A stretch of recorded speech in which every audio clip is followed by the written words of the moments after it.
At this moment, the system issued a warning, reminding the girl that her vicious persona must not collapse. Forced to maintain her image, the girl once again resorted to sarcasm to cover up her actions.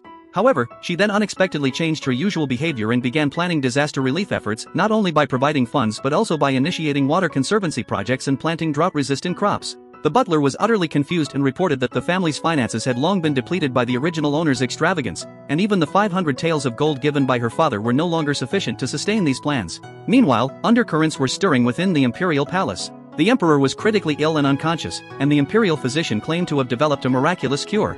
However, when the crown prince accompanied him to retrieve the medicine, he suddenly turned violent and killed the physician.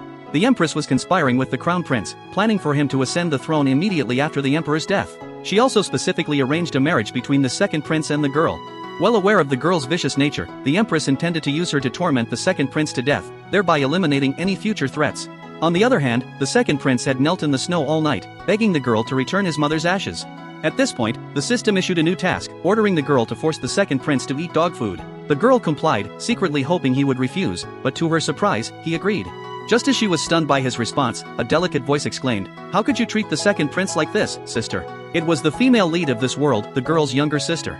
Outwardly innocent, she was actually a master manipulator. In the original story, she often pretended to care for the second prince while the original owner bullied him, and later, after he became a tyrant, he inevitably fell under her spell. The girl retorted, "If you care so much about him, why don't you eat it in his place?" The younger sister hastily declined. The second prince, overhearing their argument, insisted that this was a matter between him and the girl, and he picked up the dog food to eat it. The girl immediately stopped him, claiming that her family's dog only ate delicacies, and then brought out fine food instead. Internally, she thought that since the system remained silent, she had successfully found a loophole. Though she continued to speak harshly, the second prince wondered, could it be that she did this for my sake?